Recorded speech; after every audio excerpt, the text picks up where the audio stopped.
Being ugly is a disgrace. Get lost, pig! These harsh words were hurled by my grandson's father, my eldest son. I questioned the nerve of someone who can say such things to their own child without a second thought. My grandson just hung his head, stayed silent, and didn't respond. I couldn't see his face, but there's no way he wasn't bothered by it. I stepped forward to protect him. Then he'll be my child. With that, I left the sneering couple, my son and his wife, behind and took my grandson away from there. A month later, after discovering my grandson's true worth, they came to me, arrogantly saying, "Come on, let's go home!" To this, my grandson looked puzzled for a moment, then scoffed at them. "Huh? Who are you guys?" he said, looking away. "My name is Emily. I turned 81 this year. I had a love marriage, quite rare at the time, and naturally faced strong opposition from relatives. It was almost like eloping when we joined hands and fled. We settled in a place where no one knew us and had to figure things out on our own. Soon after, we were blessed with a child. Despite being an unfamiliar place, people were kind, and I enjoyed raising my child in life with my husband. When my eldest son graduated high school, he brought home a girlfriend, saying they were considering marriage. We clapped our hands in joy and approved their marriage. Soon after they married, my grandson was born. They wanted a girl, but got a boy. Knowing this, they initially considered not having a child, but were persuaded by their doctor. They even suggested I raise him because they didn't want him. But I convinced them to keep him, and he grew up fine. However, it seemed like they had no intention of parenting, so I often had to check on him. If I didn't, they wouldn't feed him or would leave him alone while they went out. I scolded my son and his wife each time, but it seemed to have no effect on them. One day, I went to my grandson, as usual, and found them arguing with him in the middle. "Stop it already! It's your fault! We're in this mess because you don't take proper care of things!" "What are you talking about? You don't do anything either. It's unfair to blame only me." As they argued, my grandson sat shrunken on the sofa. Time passed since he was born. He's now 22 and has been staying at home since high school graduation, not going to college. To me, that's irrelevant. What's a waste in him not smiling during his best years, just waiting for his parents' endless fights to end? Anyway, he's got a figure like a snowman. Does he still need looking after? My son said, laughing at my grandson. His wife joined in, laughing and looking at my grandson. "We can't help it. We have to worry about appearances. It's embarrassing to have an unemployed recluse at home." My grandson shrank further, biting his lip. Unable to stand their treatment, I stepped in between them. "Enough, both of you! Lucas, how about going shopping with Grandma?" "No, I'm not going."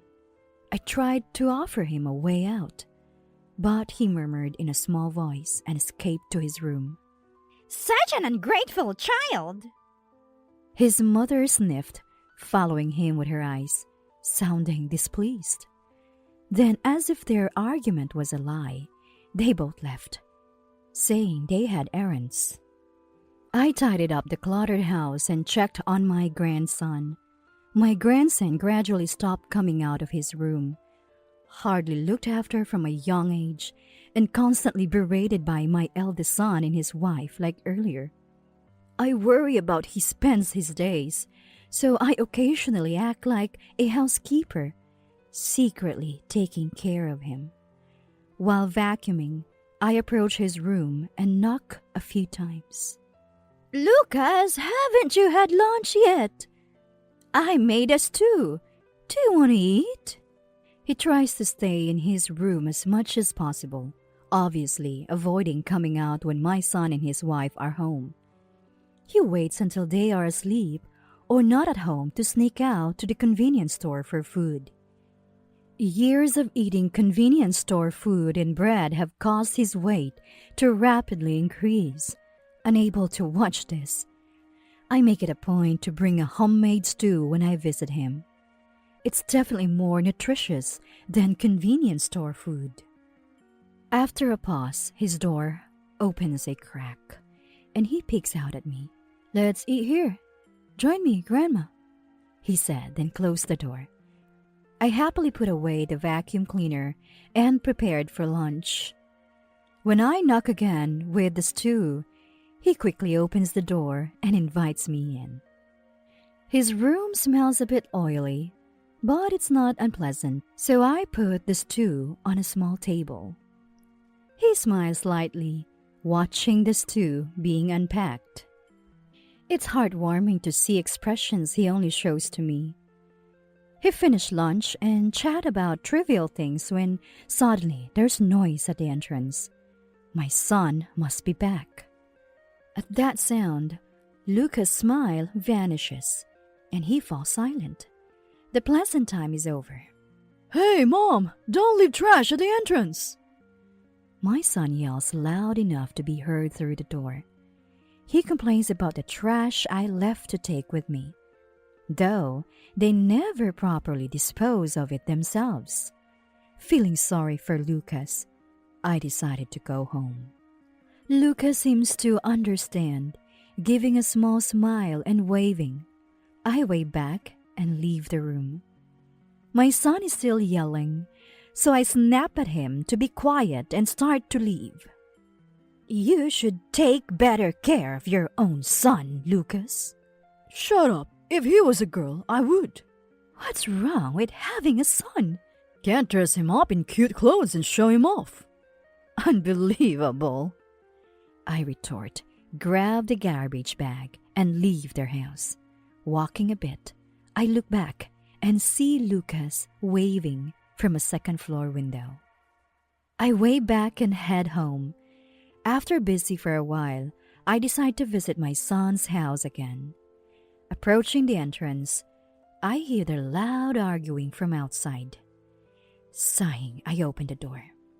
You with your hair covering your face? It doesn't change how ugly you are. Shameful. Disappear, you pig. Not doing anything and just hiding away is a nuisance. Get out! The couple is more furious than usual, asking what's going on. They point at Lucas. "He dared to stand up to us." After all we've done for him, he repays us with ingratitude. Surprised by my son's claim of defiance, I look at Lucas. He glances at me, then glares at his parents. He's never fought back, no matter how much they insulted him. But this time, he stands tall, defiantly staring them down, refusing to back down. I'm struck silent, staring at this new side of him. "All you do is depend on our money without working. If you have time to spend on your pointless hobbies, why don't you go to school?" Yeah, we're sick of this leech. If you're just going to drain our hard-earned money, then please leave. My grandson, berated by my eldest son and his wife and told to leave, has nowhere to go since he's unemployed and shut in. I'm sure he wants to leave this place as soon as possible. But he can't, and he doesn't even talk back. All he does is bite his lip and glare at them. "You can do it, right? Of course. You've always relied on our money." My grandson clenched his fists in frustration. He looked like he was about to explode with anger. Then Lucas will be my child. My statement brought silence. My son and his wife stopped yelling, and Lucas looked at me in surprise. While they all stared, I said clearly, "How could you tell your own child to leave?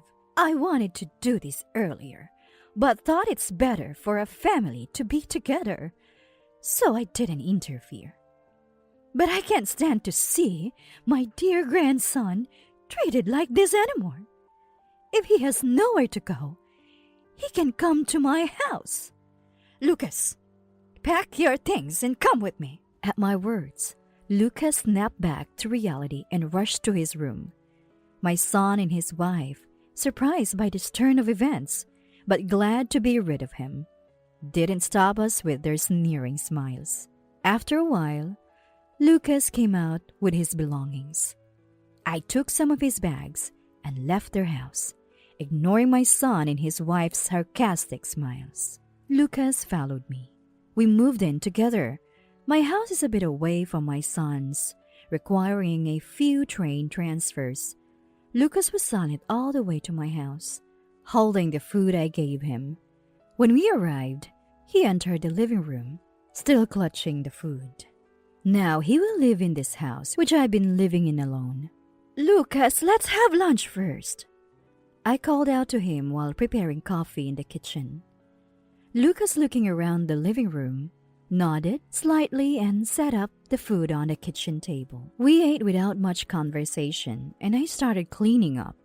Lucas looked like he wanted to help, but I gently declined. Lucas, you can now have any room on the second floor. Go, see which one you like. Lucas rarely came to this house as a child, so it must feel new to him. After cleaning, I sat down with a coffee, listening to him exploring upstairs. His curiosity seemed strong. Soon I heard footsteps descending the stairs. Then Lucas peeked through the living room door, smiling slightly. Grandma, I like the corner room. Sure, use it as you like. I smiled back, touched by his timid offer. That room used to be my husband's study, now empty except for a large desk and bookshelf. I'm happy Lucas chose the same room. He began to unpack his things in his chosen room. Wanting him to enjoy his freedom, I spent time relaxing in the living room. As it got dark, I started preparing dinner. It had been quiet upstairs for a while. Thinking about setting up his new sleeping area, I finished cooking and went upstairs to call him. Lucas, dinner's ready. Come on down. I found Lucas drawing. He was so engrossed, he forgot to turn on the lights. The room was dark, but in the center, illuminated by a street light, was a canvas with a large gerbera flower painted on it. Even without the bias of him being my grandson, it was a truly beautiful painting. The room smelled strongly of oil, more so than at my son's house. My grandson, it turns out, has a hobby of oil painting. Grandma, I want you to have this. In the center of the canvas was a large orange gerbera flower. The background was a clear blue sky with thin clouds, but at the corners, it transitioned to a sunset hue, giving an impression of dusk approaching. It was a wonderful painting. I knew about my grandson's hobby, but had never seen his work. I was amazed at his talent when I saw it for the first time. You don't want it, right? Seeing me speechless, my grandson looked down sadly, sighing as he stood up. The room smells of oil. I'll open the window to ventilate. You should go downstairs first. How could I not want such a beautiful painting? Really? Oh, okay. I approached his painting and gazed at it intently. I was so moved that I started crying. I hugged my flustered grandson and thanked him repeatedly. Since then, that painting became my favorite. I hung it in the living room, spending my days admiring it. At first, my grandson was shy and embarrassed about his work. But as I kept praising it, he gradually began to smile happily. He said he had never been praised before. But my encouragement seemed to inspire him to paint more. Each new painting he completed, I would praise and display, and soon our living room resembled a gallery. One day, as I was sipping coffee in the living room, a man called out from the garden, "What a lovely home! Do you like paintings?" Turning towards the voice, I saw a man in a suit, nodding politely. It seemed he was interested in my grandson's paintings visible from the garden. I nodded back and responded, I don't know about paintings in general, but I love my grandson's work. All these are his creations. Really? Can I see more about it? Of course. I was so thrilled that someone was interested in his paintings. I rushed out to talk to the man. As I mostly bragged about my grandson, the man listened intently, and we ended up talking for quite a while. Eventually, my grandson, who had been out buying art supplies, came back and had to interrupt us. I excitedly introduced the man to my grandson and invited him to stay for dinner. Though my grandson seemed a bit reluctant, the man accepted the invitation, and I welcomed him to our home. A month later, my grandson had his first exhibition. It turned out the man from the garden owned an art gallery and had become interested in my grandson's work after seeing me looking at it. As I was happily staring at the wall of my room, I thought it strange and called out to him, and there he saw many paintings hanging there. He found it curious how I looked so contently at the paintings on the wall and wanted to know more. One thing led to another, and now my grandson's exhibition was about to open. The gallery owner had even arranged for local news coverage. My grandson was quite shy amidst the crowd, but he seemed pleased to be praised for his work. The exhibition was a huge success, boosting his confidence. Since then, he's been creating even more paintings. Just when I thought things were going smoothly, an unexpected visitor arrived. One day, the doorbell rang. Not expecting anyone at that time, I opened the door to find my eldest son and his wife standing there. They looked down at me with an unpleasant smile, and I felt nothing but disgust. Mom, it's been a while. We thought it's about time to take Lucas back, as it must be getting hard for you. We're sorry for the trouble. He's so selfish. Must have been difficult, right? Their fake sweet tone was obvious, and I was speechless. As I stood there in shock, Lucas came down from upstairs and called out to me. Grandma, is it a time already? My grandson, who had been working on his art until late last night, yawned as he started towards the living room. But upon seeing my eldest son and his wife, his expression turned puzzled, and he quickly walked over, pushing me aside to stand between them and me. My son and his wife looked surprised. Lucas, did you lose weight? Yeah, not dramatically, but I did. Indeed, my grandson had slimmed down since coming to live with me. Previously overweight due to poor eating habits and an unhealthy lifestyle, he had since stopped snacking and started eating balanced meals while immersed in his art. Unbeknownst to him, I knew about his secret nightly runs. After leaving the eldest son in his wife's home, my grandson began to make efforts. My son and his wife had no right to show up now, after treating him so poorly. Their usual sneering smiles were on their faces as they brought up the inevitable. You must be tired of living here by now. You can come back to our place, you know. We want to live as a family of 3 again, so we came to get you. We'll buy you lots of art supplies. You don't have to stay here anymore. Let's go home together, okay? Did they really think he would accept their words after all the scorn they had shown him? They ridiculed his hobby and treated him poorly for not being the daughter they wanted. They had been cruel to him for so long and had driven him out, only to come back when he found success. I was about to explode with anger at their audacity. My grandson, probably feeling the same, clenched his fists and glared at them. Just I wondered things might turn violent. He relaxed his shoulders, unclenched his fist, crossed his arms, and scoffed at them. Huh? Who are you guys? We were all shocked by his words. My son and his wife looked at each other. Seriously? After all the crap you gave me just because I wasn't a girl? And now you show up because I was on TV? You're pathetic. Mimicking their disdainful laughter, my grandson unleashed a tirade. He knew all too well the insults they had hurled at him since childhood. He seemed to be getting years of frustration off his chest. After finishing his rant, he took a deep breath. That's why I'm not going back, and I don't want to. As he made his position clear, my son and his wife were about to explode with anger when a familiar voice intervened. I'd like to hear more about this story. Turning around, they saw the man who had helped with my grandson's exhibition, followed by reporters from a magazine scheduled for an interview. They all held out voice recorders, indicating they had recorded the entire exchange. My son and his wife, seeing this, tried to escape, their faces contorted. But they couldn't get away due to the reporters and neighbors at the front door, and had to watch as we did the interview.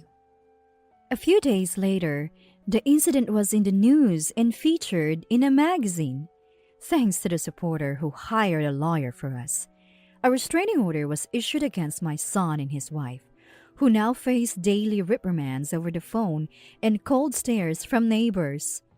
They couldn't approach my grandson anymore, a fitting consequence for their actions. My grandson continued his artwork and diet as if nothing had happened. It seems the weight off his shoulders allowed him to face challenges more positively. As for me, I received several paintings from him and was interviewed for discovering his talent. Now I'm watching a documentary featuring my grandson, sipping coffee peacefully. Sometimes I can't help but smile at the Gerbera painting in the living room, the first gift he gave me. Though the supporter asked to buy it, I couldn't part with it. It's a precious treasure from